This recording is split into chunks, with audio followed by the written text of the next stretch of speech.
ജില്ലാ യൂണിയറ്റിന്റെ നേതൃത്വമൊക്കെ ഇപ്പോൾ P V Anwar മനസ്സ് മാറി യൂണിയറ്റിന്റെ പിന്തുണ പ്രഖ്യാപിക്കുമെന്ന് കരുതുന്നുണ്ട്.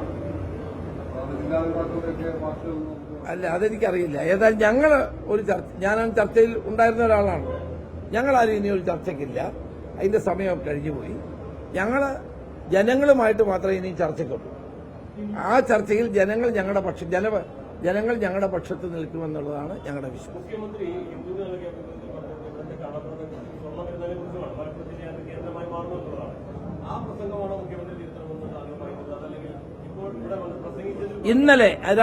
ഇന്നലെ രണ്ട് കാര്യവും.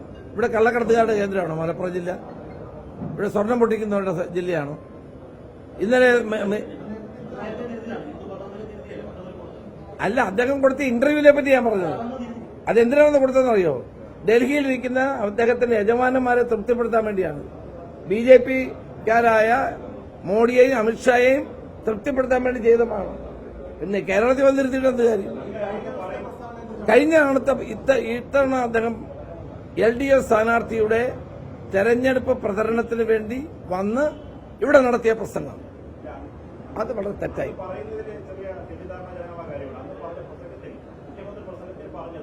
വഞ്ചനയുടെ ഫലമാണ് ഇന്ന് നിലമ്പൂരിൽ ഒരു ഉപതെരഞ്ഞെടുപ്പുണ്ടായത്. ആ വഞ്ചനയ്ക്കെതിരെയുള്ള ജനവിധിയാകുന്ന തെരഞ്ഞെടുപ്പിൽ റിസൾട്ട് വരേണ്ടത്. അത് വഞ്ചിച്ച ആളുടെ പേര് പറഞ്ഞില്ല എങ്കിലും ഇന്ന് സ്വതന്ത്ര സ്ഥാനാർത്ഥിയായി മത്സരിക്കുന്ന ഒരാൾ കുറിച്ചാണ് പറഞ്ഞത്. അന്ന് വാർത്താ സമ്മേളനത്തിൽ മറുപടി പറയുന്നത് തെറ്റിദ്ധാരണജനകമാണ്. മലപ്പുറത്തെ ജനങ്ങളെ വഞ്ചകരായി എന്ന് പറഞ്ഞു. അങ്ങനെ പറഞ്ഞില്ല. ഒന്നുകിൽ അങ്ങ് വാർത്ത വായിച്ചിട്ടുണ്ടാവും, അല്ലെങ്കിൽ ആ പ്രസംഗം കേട്ടുക. ഞാൻ വാർത്ത വായിച്ചു, ശ്രദ്ധിച്ചു. അദ്ദേഹം ആരാണ് വഞ്ചകരെന്ന് എന്താ പറയാഞ്ഞേ? ജനങ്ങളെ മൊത്തം പറഞ്ഞോ? ഒരു മിനിറ്റ്. ഇവിടുത്തെ ജനങ്ങൾ മുഴുവൻ വഞ്ചകരാണോ? നിലമ്പൂരിലെ ജനങ്ങളാണോ വഞ്ചകർ? ആരാ വഞ്ചകർ? അത് പിണറായി വിജയൻ പറയണമെന്നേ.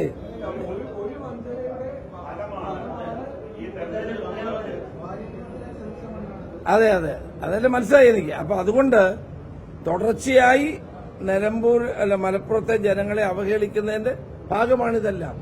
മാർക്സിസ്റ്റ് പാർട്ടി, അതാണ് ഞാൻ അച്യുതാനന്ദന്റെ കാര്യം ഉൾപ്പെടെ പറഞ്ഞത്, അതിന്റെ ഒരു ഭാഗമാണ്. ഈ ജില്ലയിലെ ജനങ്ങളോട് ഇത്ര വലിയ അലർജിയുടെ കാര്യം എന്താ മുഖ്യമന്ത്രിക്ക്?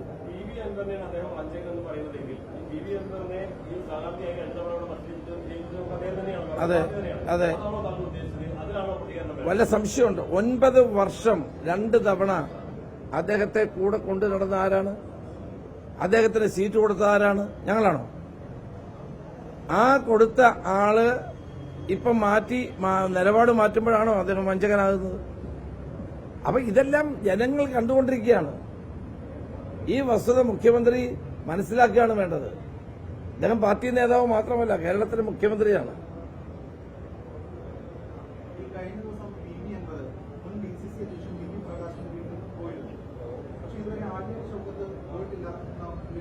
അല്ല, ഞാൻ അദ്ദേഹവുമായി ബന്ധപ്പെട്ട ഒരു കാര്യത്തിനും മറുപടി പറയാനില്ല.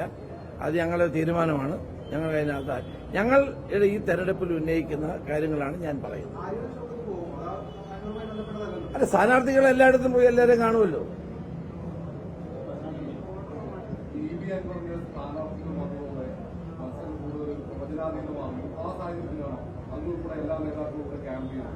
ഒരു പ്രവചനാതീതവുമല്ല. UDFന് വൻ വിജയമുണ്ടാകാൻ പോകുന്ന തെരഞ്ഞെടുപ്പാണ്. ഞങ്ങളെ ഉപതെരഞ്ഞെടുപ്പുകളിൽ ഞങ്ങൾ വന്നില്ലേ, നിങ്ങൾ പിറ്റേ ദിവസം തൊട്ട് എഴുതത്തില്ലേ ഞങ്ങൾ വന്നില്ല. അപ്പൊ അതുകൊണ്ട് എല്ലാ നേതാക്കന്മാരും ആവശ്യമുള്ള സന്ദർഭങ്ങളിൽ എവിടെയെല്ലാം വരണം എന്ന് തീരുമാനിച്ചിട്ടുണ്ട്. മക്കയിൽ പോയ തങ്ങള് വന്നില്ല എന്ന് നിങ്ങൾ പറഞ്ഞില്ലേ? അപ്പൊ അത്തരം പ്രചരണങ്ങൾ ഒഴിവാക്കണം. അത് ശരിയല്ല. ഇപ്പൊ എല്ലാ നേതാക്കന്മാർക്കും എല്ലാ ദിവസവും തെരഞ്ഞെടുപ്പ് പ്രചരണത്തിൽ വരാൻ പറ്റുമോ? പറ്റുമെന്ന് വരില്ല. CPMന്റെ എത്ര നേതാക്കന്മാർ വരാതിരുന്നു? നിങ്ങളാരും എഴുതിയില്ലല്ലോ. CPMന്റെ എത്രയോ പ്രമുഖ നേതാക്കന്മാർ തെരഞ്ഞെടുപ്പിൽ വന്നില്ല, കൺവെൻഷന് വന്നില്ല.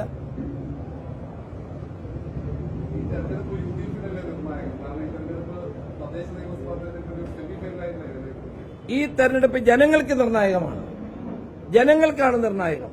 9 വർഷത്തെ ഈ അഴിമതി ഭരണത്തിന് എതിരായ വിധിയെഴുത്ത് നടത്താനുള്ള നിർണായകമായ തീരുമാനമെടുക്കാൻ ആഗ്രഹിക്കുന്ന കേരള ജനതയാണ് നിലമ്പൂരിലെ ജനങ്ങളോട് UDF വോട്ട് ചെയ്ത് ആര്യാടൻ ഷൌക്കത്തിനെ വിജയിപ്പിക്കണമെന്ന് ആവശ്യപ്പെടുന്നത്.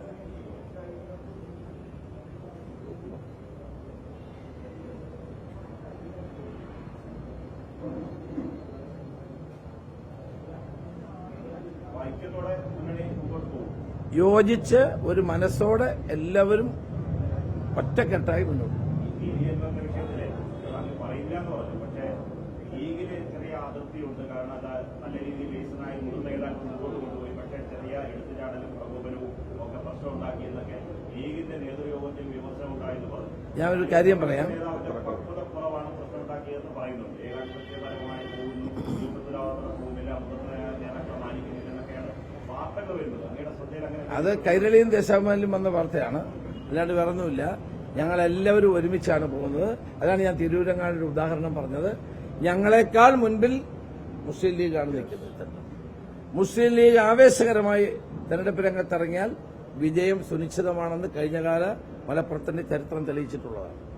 അതുകൊണ്ട് ഞങ്ങൾ വൻ ഭൂരിപക്ഷത്തോടെ എല്ലാ ഐക്യജനാധിപത്യ മുന്നണി കക്ഷികളും ഒരു മനസ്സോടെ തെരഞ്ഞെടുപ്പ് രംഗത്തേക്ക് ഇറങ്ങുന്നു. വൻ വിജയം ഞങ്ങൾ നേടും. പിന്നെ വേറെ സ്ഥാനാർത്ഥികളെ പറ്റി ഒന്നും പറയാനില്ല. ബിജെപിയുടെ ഒരു സ്ഥാനാർത്ഥി ഉണ്ടെന്ന് പറയുന്നു. അത് CPM തന്നെ നിർത്തിക്കൊണ്ടിരിക്കുന്ന സ്ഥാനാർത്ഥിയാണ്. അല്ല, അത് പറഞ്ഞു കൊടുത്ത ആളാര്? ഈ സ്ഥാനാർത്ഥിയെ പറഞ്ഞു കൊടുത്ത ആളുടെ പേരൊന്നും ഞാൻ പറയുന്നില്ല. ആരാണ് അത് ഞാൻ പറയുന്നില്ല. അപ്പൊ ബിജെപിക്ക് ഈ തെരഞ്ഞെടുപ്പിൽ ഒരു താല്പര്യമില്ല. അവർ നേരത്തെ തന്നെ പറഞ്ഞു ഞങ്ങൾ മത്സരിക്കുന്നില്ലെന്നാണ് പറഞ്ഞത്, അല്ലേ? നേരത്തെ രാജീവ് ചന്ദ്രശേഖരൻ പറഞ്ഞു ഞങ്ങൾ മത്സരിക്കുന്നില്ലായിരുന്നു. അപ്പൊ വഴിയെ പോയ ആരാണ്ട് ഇപ്പൊ BJPക്കാരായ സ്ഥാനാർത്ഥിയെ നടത്തിയിരിക്കുക. അപ്പൊ അതിലൊന്നും വലിയ കാര്യമില്ല. അപ്പൊ ഈ പോരാട്ടത്തിൽ ഒരു സംശയവും വേണ്ട. ഞങ്ങളുടെ അഭ്യർത്ഥന UDF സ്ഥാനാർത്ഥി ആര്യ ഷൗക്കത്തിനെ വൻ ഭൂരിപക്ഷത്തോടെ വിജയിപ്പിക്കണം.